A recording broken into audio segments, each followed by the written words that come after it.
Здравейте! Днес ще направим пълнени чушки с кайма и ориз. Необходимо ни е, сложила съм малко олио, което се е загряло. Ще сложа каймата.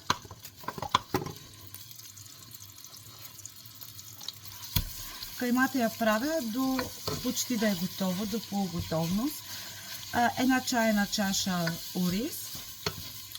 След което измила съм го, в момента се изцежда, хубаво го измих. Приправките, които ще ползвам, са червен пипер, черен пипер, сол. Може да добавите по желание каквото поискате, каквото на вас ви харесва. След това ще напълним. Много е бърза тази рецепта и много вкусно става. За към чушките пълни с ориз и кайма ще направя чеснов сос, но ще го направя с кисело мляко, чесън. Към него може да добавите и майонеза. В случая аз няма да добавям майонеза сега, само с кисело мляко и чесън, сол, разбира се, и става много вкусно. Каймата ми е почти полуготова. Изсипвам ориза,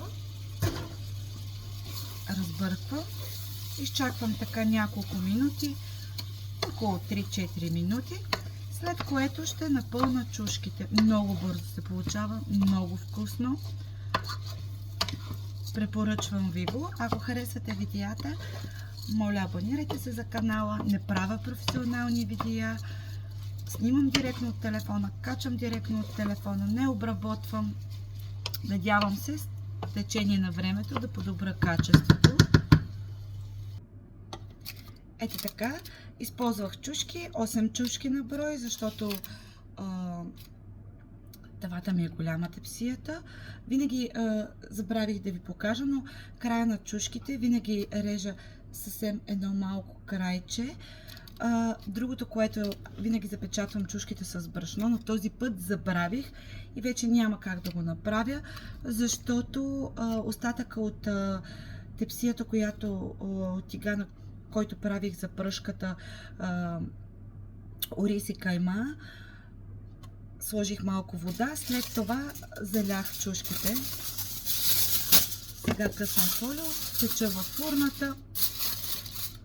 Става много бързо, много вкусно, за около 40-45 минути. Чушките, пълните чушки с вода. След 20 минути ги обръщам от другата страна. След това оставам още 20 минути. Виждам как е положението. Винаги, когато готвя в тепсия, слагам хартия за печене. Това съм го видяла от баба ми, не ме питайте защо, и просто така го правя и аз. Сега ще ви покажа чесновния сос. Взела съм си 3 малки кисели млека по 175 грама, защото ние обичаме много кисело мляко, особено дъщеря ми. Изсипвам го киселото мляко. Понеже живеем в Унгария, тук няма вкусно кисело мляко. От Теско е това мляко. Въобще не става като българското кисело мляко. Няма. Така ще ги изсипа и трите. Защото, както казах, дъщеря ми обожава кисело мляко. Така, изсипвам ги. Обелила съм си 4 скелетки чесън.